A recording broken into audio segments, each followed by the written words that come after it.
Orly Cogan is a New York-based needlework artist whose otherworldly creations on vintage fabric are modern fictions, icons of femininity, masculinity, with a modern variation and yet a classical style.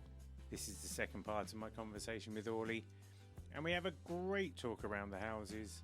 We find out about her creative process, how she is experimenting with different media, how her work has changed since she became a mother, the way the path has evolved over time, and of course we find out about Orly's favourite musical types, the kind of books she reads, the last good film she watched, and a really interesting fact about Orly that prompts a conversation about the value of family and a nostalgia for things that haven't happened yet. I hope you enjoyed this show. As I said, Orly's a fantastic artist. I'm such a big fan, and it was lovely having this conversation with her, so I hope you enjoy it. I'll be back next week with an interview with a different artist. But if you've enjoyed this show, if you're able to leave a review on your favourite podcast platform, you know the deal. Make it a 5-star review. The word stupendous might be strong for a Needlework podcast, but don't be afraid to use it. And I'll be back next week with another conversation. So here we go. NeedleXChange with Orly Cogan. Enjoy this show. Do you think that your the content of your art changed after motherhood? Yes.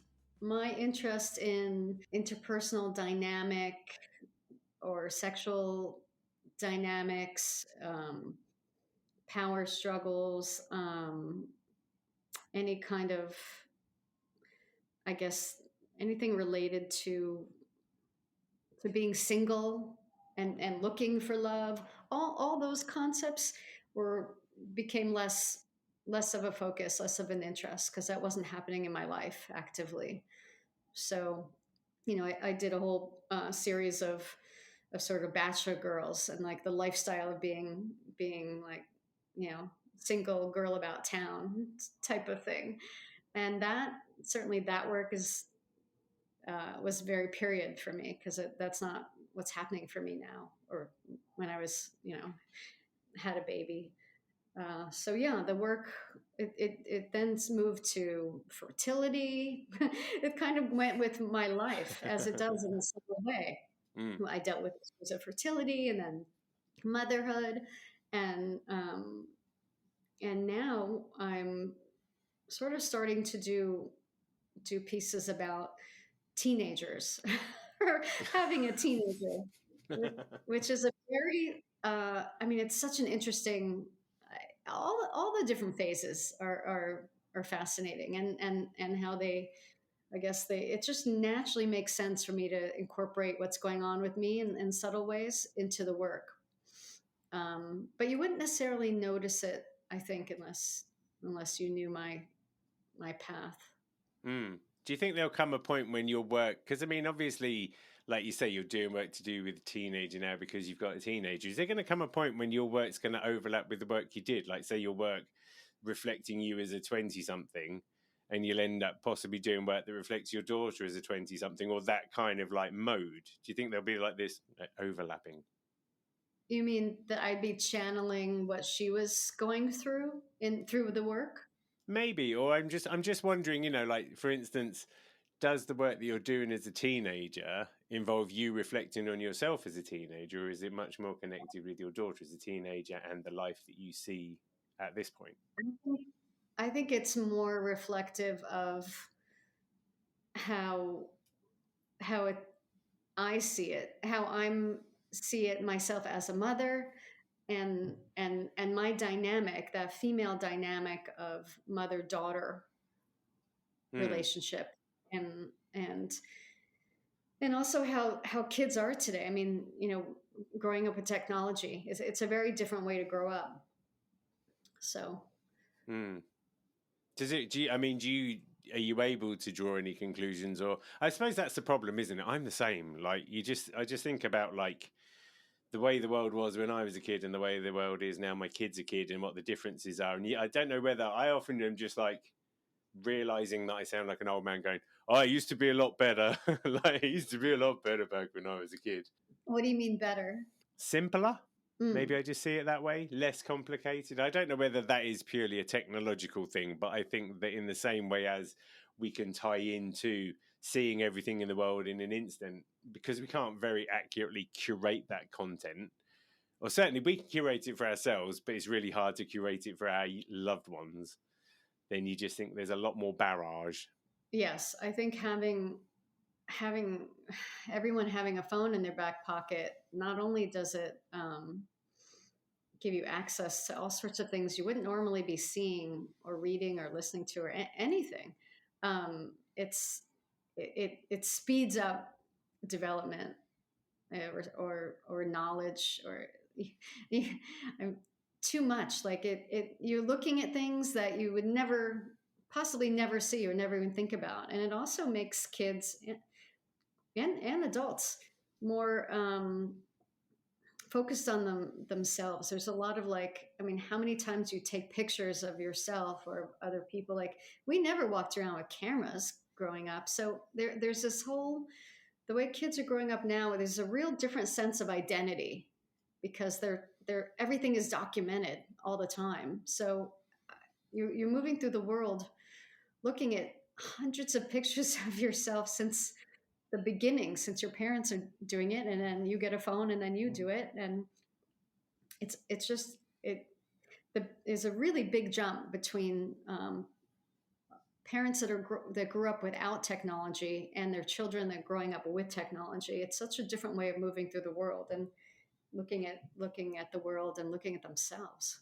So constantly looking at themselves and comparing themselves. And we didn't have that burden. No, you just get randomly bullied. Well, I just got randomly bullied by, peers at school or whatever, but I wasn't getting bullied by everything else. I could still go home and watch cartoons and really not think about it or whatever. Yeah, Definitely it wasn't the didn't same. follow you everywhere. Mm. Do you find that the work that you made helped you process the things you were going through at the time? Was it that kind of reflection, or was it a bit more abstract than that? Probably when I was single and kind of looking for love and dating, and then when I fell in love and was spending so much time in the studio alone and um, depicting um, my fiance because I just wanted to be around him, and so he would end up being in the pieces because it would be a way to connect. But before that, I would do, yeah, family, friends. I think when you're alone, I'm naturally a very social person, but I spend most of my time by myself, Mm-hmm. and so um, a lot of times I would put people in my work, not necessarily playing themselves, like, again, playing a character within the storyline of the piece, but it would just be more fun and make sense for me to articulate people I already knew and cared about in the work. So this is the thing then, if you like, I'm just looking at some of the pictures from Push Stitchery. So I'm looking at, for instance, Fairy Tale 2006, and there's pictures of you, there's pictures of your friends, but the way you've done them, I guess, is that kind of Botticelli Rubenesque Right. style of thing, because long story short, they're all naked. Now, it's one thing for you to portray yourself naked, it's another thing for you to portray significant others in your work naked, and I'm just interested in how you managed to get around that, or what the kind of deal was, because presumably your fiance is like, hi everybody, like, come to your show and be like, yep, that's me. I just wonder I how you guess kind of work it out. because I grew up, looking at at paintings where everyone was always nude. Like, to me, that's how I grew up. It wouldn't even occur to me to put clothing on figures. These so Because that would mean that I would date them, and I was interested in fashion, and I was interested in making the art where you could say, oh, that's sort of, that's 1970s style, or that's 80s. Like, once you involve fashion, it becomes a very different thing. If you're doing nude figures, that clears the decks. It's timeless. It's Hmm. original art. It's Adam and Eve. I mean, I feel like I was so influenced by, I guess, those old paintings. It didn't even, it wouldn't even occur to me to modern, to put clothing on on the people. Then it would be about other things. It wouldn't be about the stories that they were doing. It would be more, I don't know, it would just change it. I mean, it could be interesting, be more about pattern and design and socioeconomical. But I mean, there's just so many things go into putting clothing on people. Then it brings in a whole many different things.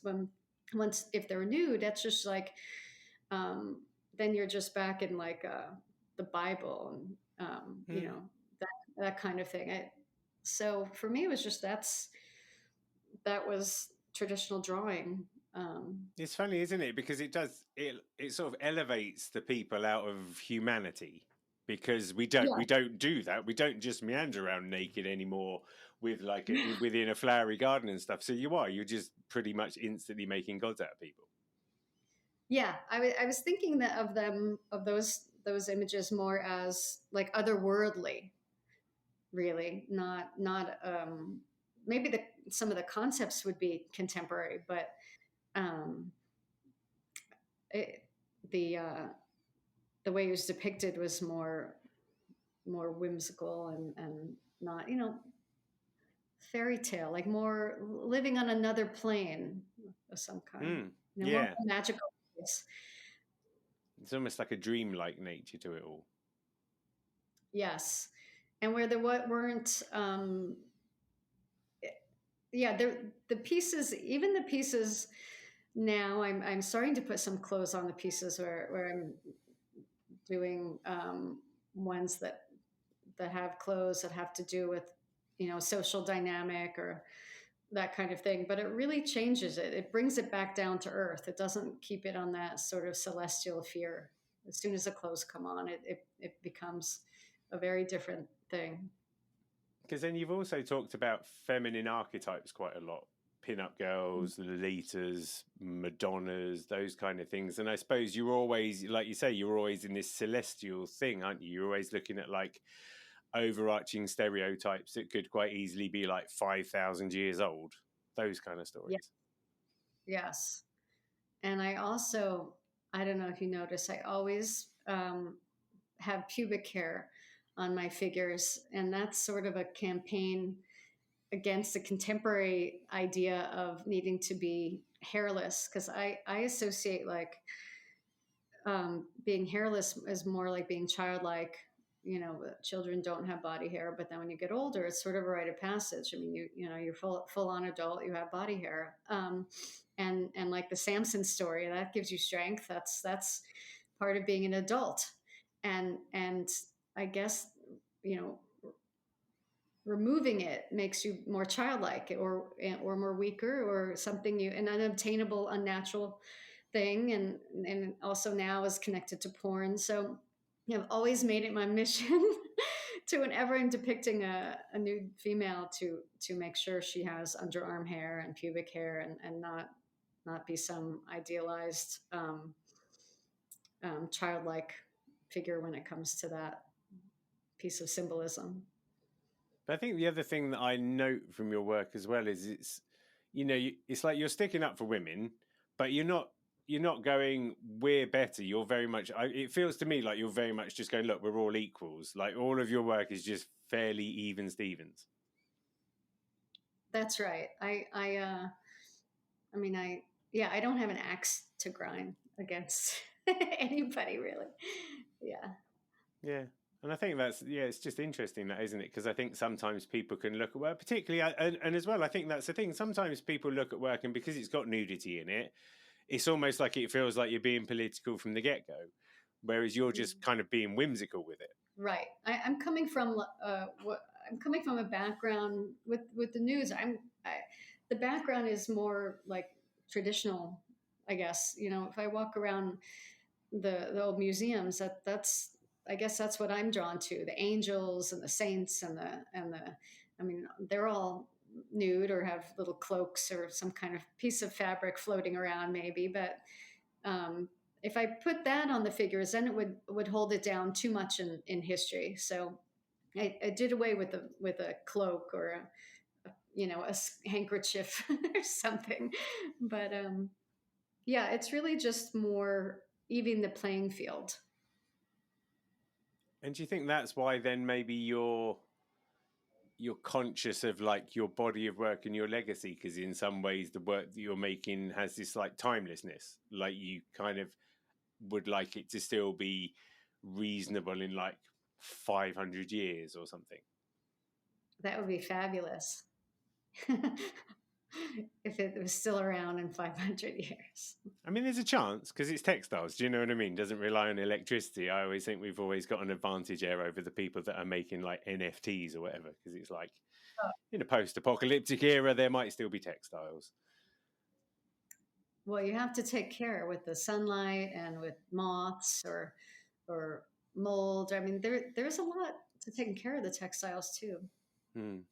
Can you just talk through your process a little bit, like in terms of like the making of the pieces and stuff? Because you do, I mean, you've come from a painting background. You do still use those elements within your work, right? Yes, I do a lot of drawing and drawing from pictures I take. I use a lot of resource material like coloring books and art history books. I'm even doing a lot of sort of art about art a little bit. I love dropping in like a drawing from Egon Schiele or something from art history or an artist that I like. Even some storybooks, little pieces of Cat and Hat or something. I'll put in. I take from all different resources and sort of incorporate it here and there. I've got a lot of picture books from my childhood and from my daughters that I like using as reference material, along with just what I'm seeing out there in the world. And you sort of spring off, don't you, in different directions? Like I've seen you do pieces that have got like kind of sculptural elements and those kind of things, and then but you're still the vintage fabric figurative pieces are still like the core thrust of your river. Yeah, I've got so much of that. My mother had been collecting for so many years. I've got bins and bins of tablecloths and bed covers. And sometimes I feel like I want to cut out the bits and pieces, but then I feel precious about it, and I don't want to do too much cutting up. And I kind of go back and forth now, where I'm thinking about using a combination of not only the vintage but the printed, and then putting it together. And I don't, because I'm not a machine person, I don't know how to use a sewing machine. So everything is done by hand. But I do have these ideas that I want to splice together some of the vintage materials I'm using, along with contemporary textiles and fabrics, as a jumping point to the thread drawings on top. But I'm always sort of searching a friend who can just sewing machine these pieces that I have pinned together. And it always seems kind of a burden, like to say, do you know how to use a sewing machine? Can you sew like these 5 pieces together for me so I can like work on that? So I guess one day I'll have to buckle down and learn how to use one. I mean, of all the technologies out there, the good thing about a sewing machine is it's relatively uncomplicated. So you have got a good chance. But I can't help thinking that with you, it wouldn't just be like, I don't know, I feel like it couldn't just be like straight lines. You couldn't just be doing a bit of quilting and piecework. Yours would end up being a bit more flourishy, or it would end up being a bit more left field somehow. I don't know. I just know that I work best one-on-one. So I couldn't learn from like a computer or someone just sort of talking me through it. I'd have to like sit down and have like. I think you might need to get one of those ones with the table or with the handle as well. That feels like the Orly Cogan style of sewing machine. As analog as it's possible. Yes. Are you going in a particular direction at the moment? Are you feeling the pull of particular works or anything? I've been incorporating some ceramics in my work, which has been a lot of fun and completely different. Where I'm doing um, some like clay work, and then putting holes in it, and then doing weaving attached to it, and more like sculptural things, and then a bit of pieces of ceramics incorporated in 2D works, where I'm doing a bit more abstractions along with the figurative pieces, but kind of combining things, doing more experimentation with mixture of mediums. Is it like you're flirting with these mediums just to see whether the creative juices kind of pick up and give you a reason to run with it? Yeah, I think so. I like it. Right. When I started, when we started with the conversation, or I hopefully sent you a few very standard questions I was going to ask you that hopefully you've been able to prepare for. Yeah, I've been trying.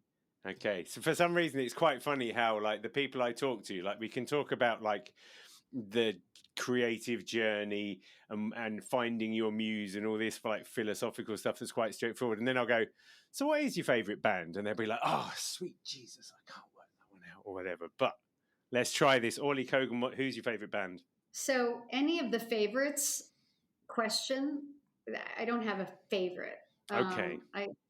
But I would say basically 60s, 70s, 80s classic rock is what I listen to when I'm listening to music, like, you know, Beatles, Stevie Nicks, Eagles, Heart, Debbie Harry, you know, like classic rock and roll from the 70s. Do you listen to music while you're working? Usually listen to NPR. It's like a news radio. What NPR? What does it stand for? National Public Radio. Yeah. Yeah, and then because that really informs me with politics and sort of keeps me very current. Like, you know, it's almost like instead of reading the newspaper, I'll listen to NPR while I work, and I feel like I'm out there and knowing what's going on in the world politically.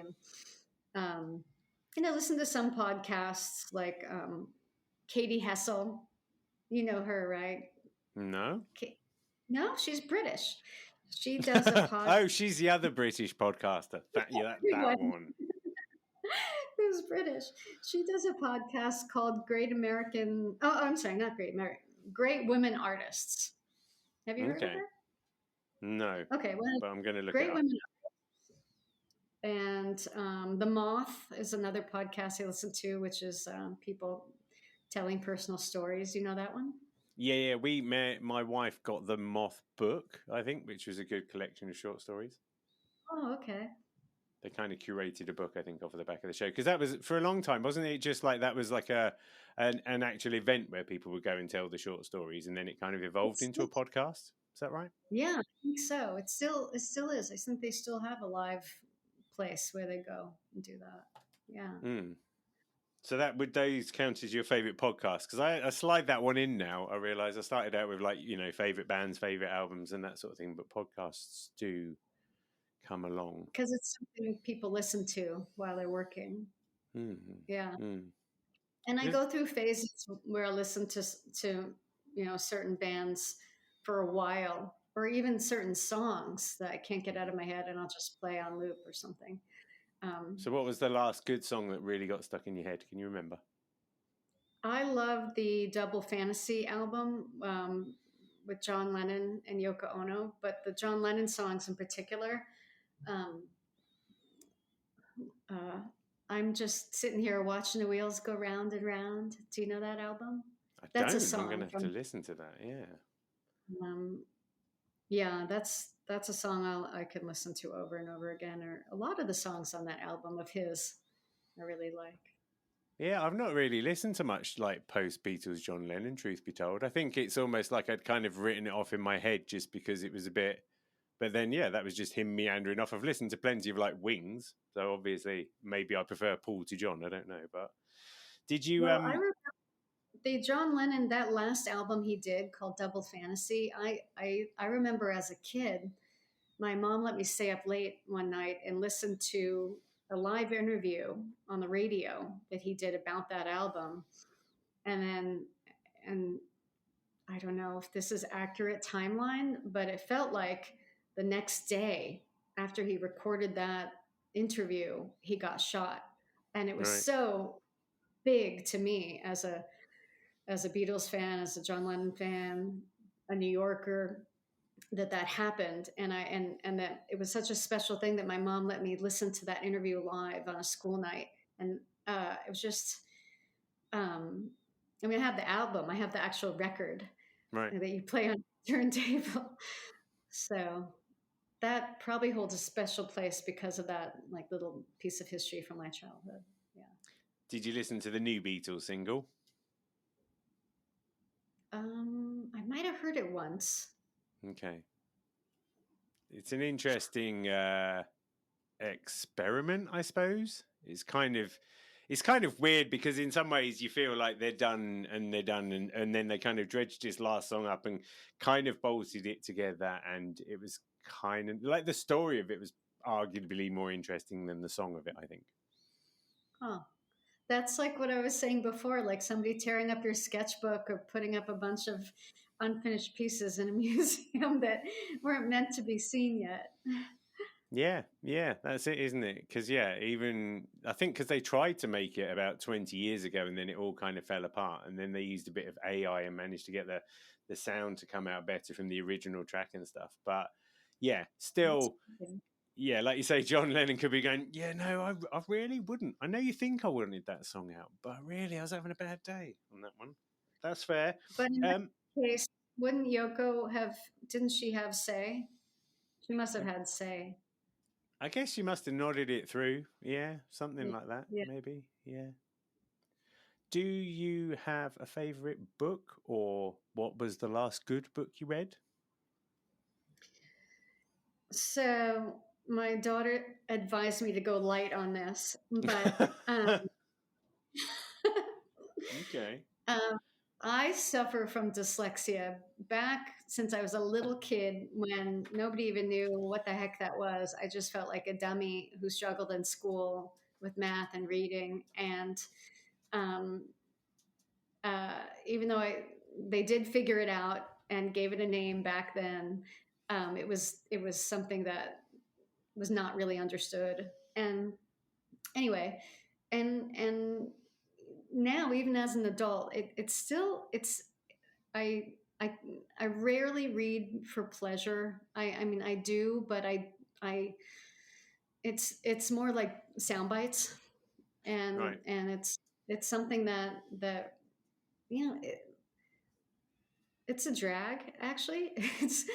I feel like in my life, if I think of just trajectory, it was a struggle when I was real little, and then it kind of plateaued, and I got better at interpreting words and understanding and being able to read more fluidly.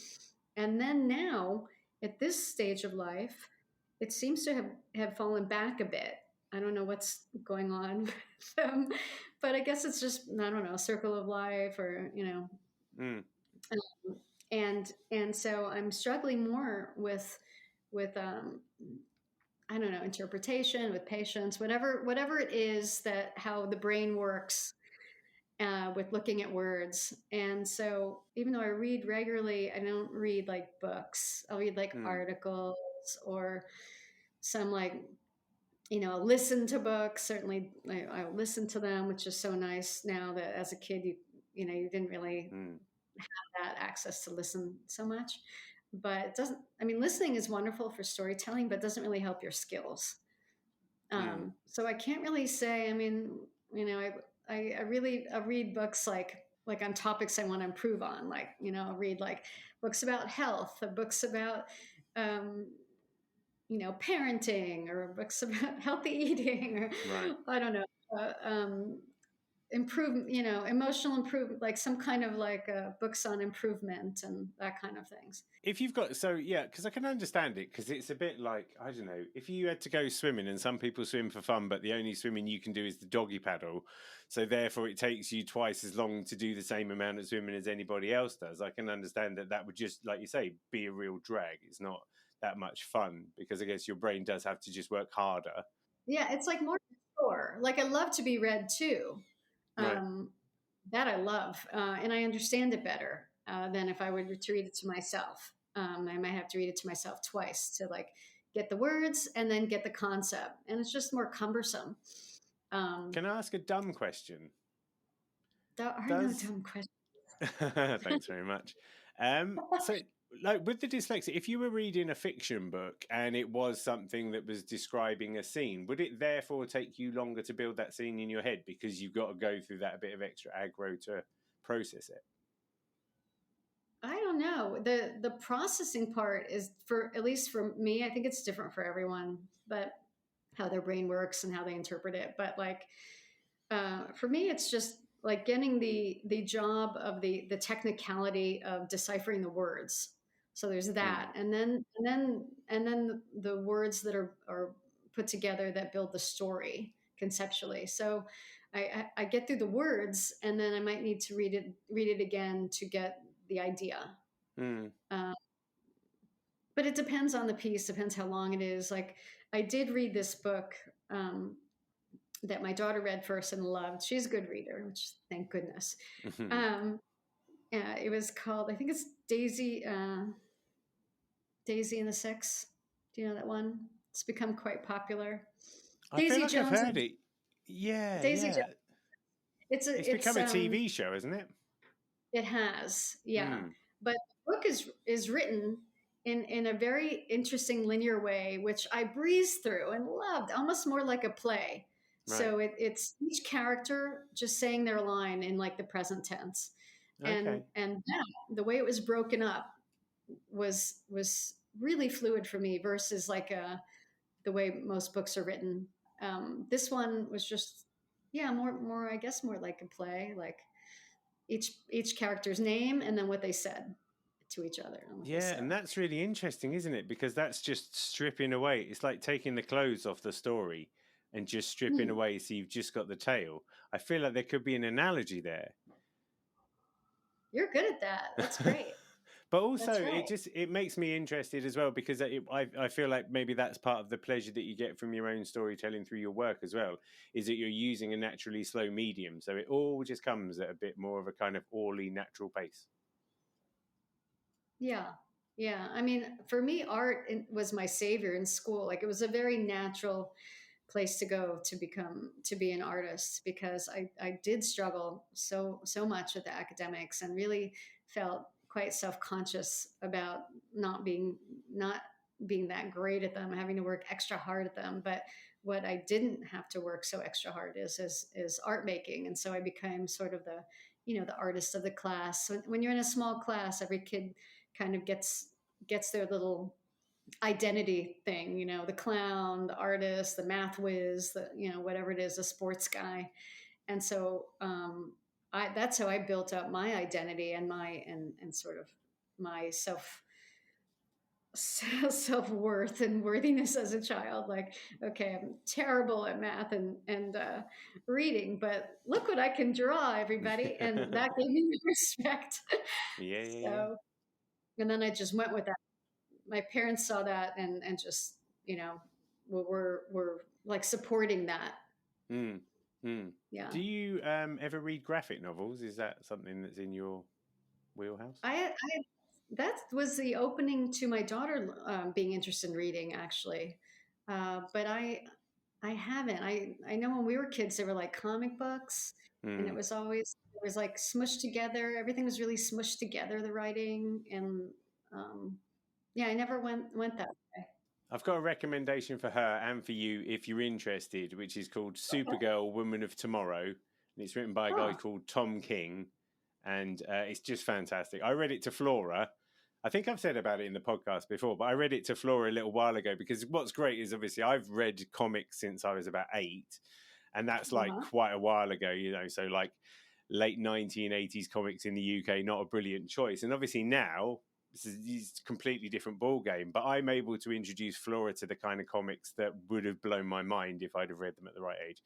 And Supergirl's fantastic. It's like such a good story. It makes you realize she's so much better than Superman. Everyone always just goes, "Oh, she's just like Superman's cousin," but honestly, it's fantastic. So if you can get that out of the library or the graphic novel or whatever, you'll love it. So good. Oh, thank you. Pro tip. And the words are all smushed together and teeny tiny. Sometimes, but the visuals will get you through it as well. You can read it together, maybe. I had to explain to my 5-year-old the concept of genocide off of the back of it, but it's not overt genocide. It's just part of the storytelling, and now she's more learned than her classmates. What was the last good film you saw in that case? The last good film. I thought the question what's your was favorite film? Well, it's what's your favorite film? But you said earlier you were like, I don't really have any favorites. So, what's your favorite film then? So I don't have favorites. That's true. But the ones the ones I could think of on the top of my head that give me most joy are, again, back to my childhood. It was The Sound of Music and Fiddler on the Roof, Oklahoma. Ones I could like get up and sing along with. And still The Sound of Music gives me a lot of pleasure. And contemporary films, I feel like I haven't seen that many recently that I thought were something to advise. There is something for adults only that I saw on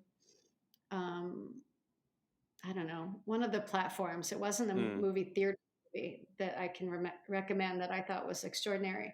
And I wrote down the name of it because it's a tricky name. So it's called Good Luck to You, Leo Grande. Oh, yeah, that's to do with male escort, right? Yes. So it's an older woman, and it's just like 3 people in the whole movie, mainly 2 people, and it's really it's so well done. It's about sexuality and sensuality and relationships and body identity and aging, and Emma Thompson. Yes. Yeah, definitely an adult movie, but really extraordinarily done. I do feel like you're the kind of person that it would be quite tricky to go down Blockbusters and get a video out for Orly. You'd be like, oh, this could be tricky. She's not an easy one to peg down. That's true. I don't like superhero movies and stuff like that. Although I did see Barbie. I did. And that's, how do you feel about Barbie? Well, I felt like they did a good job to advertise and put forth feminism to the masses. I think you needed to package it that way in order to get the messages to the masses, which worked well. I mean, there was a time where that term was like something girls didn't want to be, because they had mixed up associations with it, like not liking men or not being feminine or whatever it was, being angry. And it's come back now where it's okay, and you can be feminine and you can like guys, and it's strength and presence. And Barbie was such a mixed. She's a mix anyway, like they said in the movie, where she was sort of anti-feminist because she looks like she's all, made of, well, she is made of plastic, but like the women want to emulate that body type, which is unnatural, and the male gaze and all that business. But they kind of turned that on its head a bit and brought it into a feministic way of looking at it, which is a clever way to turn that around a bit. And the way they did it in that movie, it was in order to sell it to middle America, where they wouldn't go see like a movie about feminism if you put it out there out front, blatant. But if you package it in Barbie and then kind of slide that in, I think it was effective for that particular kind of audience. Yeah. Yeah, I enjoyed it. I think Mhm. I cried at the end. Mary had slightly fallen asleep at the end, so she missed the really nice emotional bit where it all really ties up in like the last 5 minutes. I think she'd nodded off by then. I could have used a lot of editing, but I feel that about most movies. I come out of almost every movie thinking, they could have edited that one down. Yeah, no, I like that. Right, so the last question then. Yeah. What is the one interesting fact that nobody really knows about Orly Cogan? This was a tricky one because if it's something no one knows, it's probably there's a reason for that because I haven't. Right? Maybe, yeah. People answer that. They have to. They actually reveal something? Well, the thing is, Um, you don't need to reveal anything that you don't want to reveal, but it will turn out that you're excellent at roller skating or something that not a lot of people know. You I probably are, aren't see. you? Let's see. Here's one.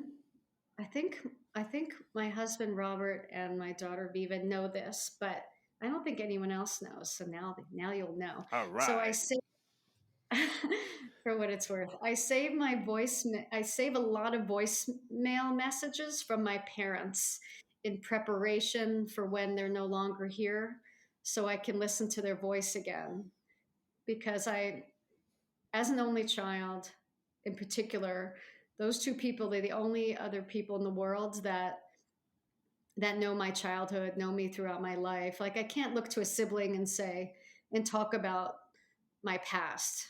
And so when you're in that way, when you don't have siblings or cousins or aunts and uncles, and people that were really there day by day, once your parents are gone, there's no one else to connect you to in that kind of way. So I feel like I'm almost like prepared to miss them so badly that I know once they're gone, I'll never hear their voice ever again. So I save all their voice messages in preparation to be able to listen to them leaving me a sweet message when they're no longer here. I mean, that is really nice because you do see those, and maybe it's just on the telly, I don't know, but people who are just listening to voicemail messages because that person died and they forgot to do that. So I like your planning there. I mean, I'm essentially an only child because I was like an only child for like 16 years. Oh wow!